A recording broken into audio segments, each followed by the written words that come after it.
Le Seigneur soit avec vous. et avec votre esprit. Évangile de Jésus-Christ selon saint Matthieu. Gloire à toi, Seigneur.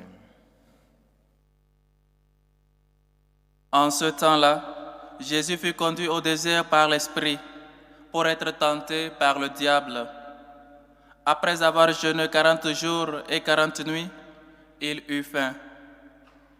Le tentateur s'approcha et lui dit, « Si tu es fils de Dieu, ordonne que ces pierres deviennent des pains. » Mais Jésus répondit, « Il est écrit, l'homme ne vit pas seulement de pain, mais de toute parole qui sort de la bouche de Dieu. » Alors le diable l'amène à la ville sainte, la place au sommet du temple, et lui dit, « Si tu es fils de Dieu, jette-toi en bas, car il est écrit, il donnera pour toi des ordres à ses anges, et ils te porteront sur leurs mains, de peur que ton pied ne heurte une pierre. » Jésus lui déclara, « Il est encore écrit, tu ne mettras pas à l'épreuve le Seigneur ton Dieu. » Le diable l'amène encore sur une très haute montagne et lui montre tous les royaumes du monde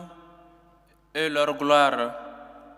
Il lui dit, « Tout cela je te le donnerai, si tombant à mes pieds, tu te prosternes devant moi. » Alors Jésus lui dit, « Arrière, Satan, car il est écrit, c'est le Seigneur ton Dieu que tu adoreras, à lui seul tu rendras un culte. » Alors le diable le quitte, et voici que des anges s'approchèrent et ils le servaient. Acclamons la parole de Dieu. Louange à toi, Seigneur Jésus.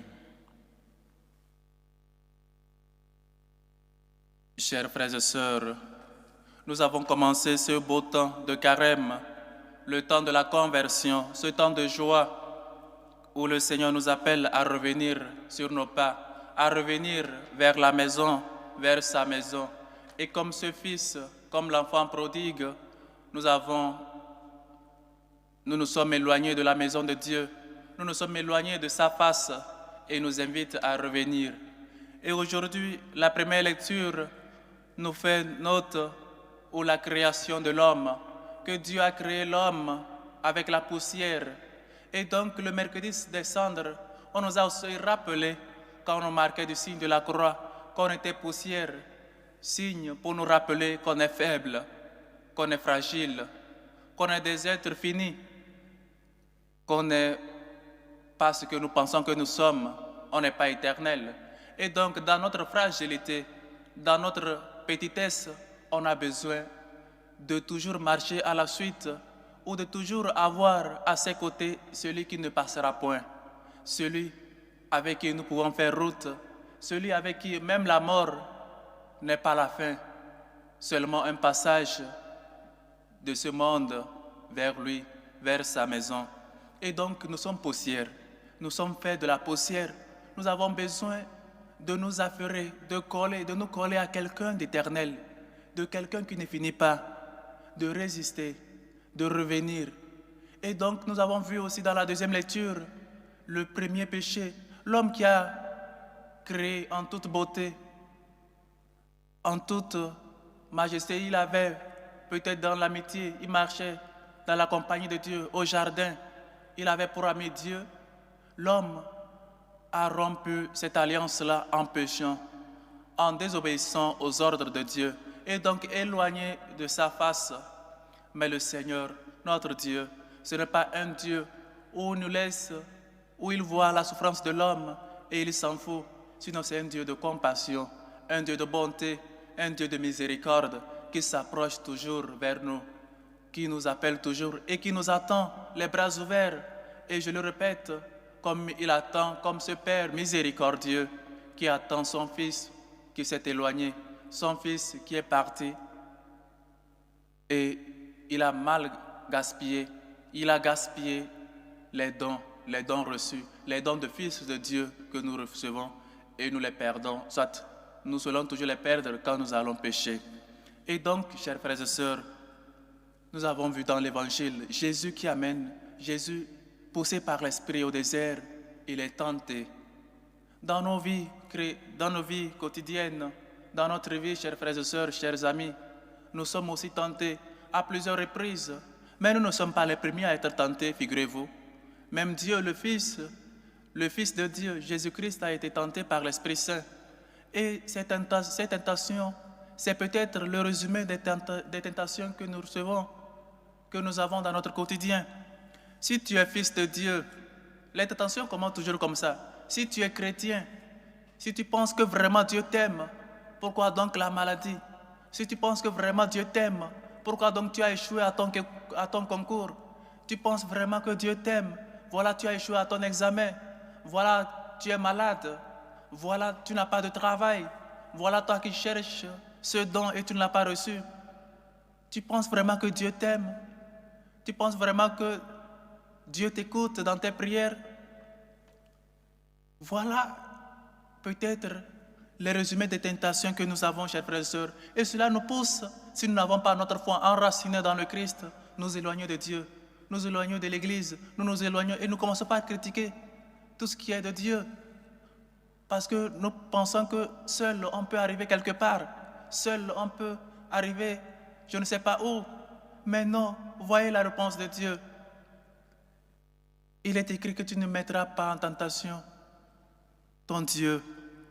Et donc, Dieu les répond, Jésus les répond par rapport à ce que nous avons écouté dans l'Ancien Testament, au Deutéronome. Non pas seulement de pain l'homme doit vivre, mais de toute parole qui sort de la bouche du Seigneur. Combien de fois nous allons lire la parole de Dieu? Combien de fois nous ouvrons les Bibles chez nous, chers frères et sœurs? La tentation de la faim, de toujours manger, de toujours se rassasier. Notre corps vraiment a faim. Physiquement, on a faim. Mais spirituellement, notre âme aussi a faim. Notre âme a soif de Dieu. Il faut donc qu'on ait aussi cet aliment-là, la parole de Dieu. Il faut lire la parole de Dieu. Que ce temps de carême soit un temps de lecture des Saintes Écritures pour approfondir notre foi. Pour que malgré les tentations, malgré les persécutions, malgré tout ce que nous passons, nous vivons, qu'on soit toujours enracinés dans le Seigneur. Et donc, il y a aussi mettre à l'épreuve Dieu. Si tu es le Fils de Dieu, ordonne à ces pierres qui deviennent du pain. Ordonne. Si tu es Fils de Dieu, si tu es chrétien, pourquoi donc Dieu t'a laissé? Pourquoi donc je note dans mes prières l'absence de Dieu? Pourquoi? On se fait pas mal de questions. On se pose pas mal de questions. Pourquoi si je cherche cette grâce particulière que je ne trouve pas, moi qui suis chrétien, moi qui suis converti, moi qui ai tout laissé pour te suivre, pourquoi donc je note que tu n'exauces pas mes prières? Mes chers frères et sœurs, Dieu est Dieu. Dieu n'a pas besoin, soit on n'a pas besoin d'épreuves pour qu'on sache que Dieu nous a aimés et nous aime toujours. Le fait seulement de l'incarnation, le fait seulement de notre vie, chers frères et sœurs, vraiment, Dieu nous a laissés. Ou c'est nous, au contraire, qui le sont Dieu. Et donc, autre tentation, tu ne mettras pas le Seigneur ton Dieu à l'épreuve. Vous vous souvenez, dans l'Ancien Testament aussi, au Deutéronome 6, 13, si je me rappelle bien, comment les peuples d'Israël, a crié vers Dieu et vers Moïse. À cause de l'eau, manque d'eau, peut-être manque de pain. Et Dieu n'est pas venu pour nous donner le pain de nos anciens, manna, sinon lui-même il est le pain descendu du ciel, le vrai pain. Celui qui mange de ce pain demeure en moi et moi en lui. Celui qui mange de ce pain, chers frères et sœurs, lui il est le pain. Pourquoi donc cette misère, pourquoi donc cette faim de la nourriture qui passe et nous n'avons pas faim du vrai pain. Nous n'avons pas faim de Dieu dans notre vie. Il nous manque aussi Dieu. Et peut-être la troisième tentation, la tentation de la gloire, de tout avoir dans ce monde. Il lui montre le royaume. Si tu te prosternes devant moi, tout ceci est à toi. Nous sommes capables, chers frères et sœurs, de faire tout et pour avoir tout, le tout qui passe. Nous sommes capables de nous sacrifier, de faire des efforts, de faire des sacrifices, des animaux et tout le reste que nous savons très bien pour seulement avoir peut-être un petit, ou je ne sais pas, on ne gagne rien dedans. Mais le Seigneur le dit, tu ne te prosterneras pas devant autre Dieu, sinon seulement le Dieu d'Israël, le Dieu qui nous a fait. Devant combien de idoles nous nous prosternons chaque jour? Et parfois même nous faisons des idoles pour les autres. Il faut qu'ils se prosternent devant moi. Tu n'es pas Dieu. Il faut qu'ils sachent que c'est moi. Tu n'es rien. Il faut qu'on se prosterne devant toi. Pourquoi? Et toi, pourquoi tu te prosternes devant ces idoles, devant ces dieux, devant l'argent, devant les hommes, devant les politiciens, devant les fétiches, devant les féticheurs, devant les marabouts? Le Seigneur nous dit aujourd'hui clairement, tu ne te prosterneras pas devant un homme, seulement devant Dieu. Le fait de se prosterner devant Dieu, chers frères et sœurs, c'est un sens d'appartenir. Je t'appartiens. Et comme je vous l'ai dit souvent, le sens de se prosterner le jour de l'ordination ou le jour des vœux, c'est un sens de toujours appartenir à Dieu. Me voici, envoie-moi. Me voici, je t'appartiens. Fais de moi ce que tu voudras, pourvu que ta volonté se fasse à moi et que ta gloire soit manifestée. Chers frères et sœurs, il faut qu'on aille ensemble avec Dieu dans le désert. Il faut qu'on sache revenir à Dieu. Il faut qu'on sache écouter Dieu, faire le silence intérieur pour écouter Dieu. C'est difficile dans notre monde de bruit, mais il faut toujours faire silence dans notre cœur pour écouter Dieu. Dieu ne cesse de nous parler et on n'est pas tenté au-delà de nos forces, chers frères et sœurs. Les tentations, nous pouvons toujours les vaincre si nous marchons à la suite et à côté de Dieu. Parce que les tentations, chers frères et sœurs, on n'est pas tenté au-delà de nos forces. On n'est pas tenté, je ne sais pas, la tentation n'est pas plus forte que nous. On peut toujours résister à la tentation. On peut toujours résister. Résister à quoi? Peut-être à tes tentations de désirs désordonnés, des plaisirs désordonnés. Ton désir d'avoir, d'accumuler des choses de ce monde qui ne te serviront à rien. Chers frères et sœurs, Dieu veut que nous marchions à sa suite, mais il faut que nous nous dépourvions de tout.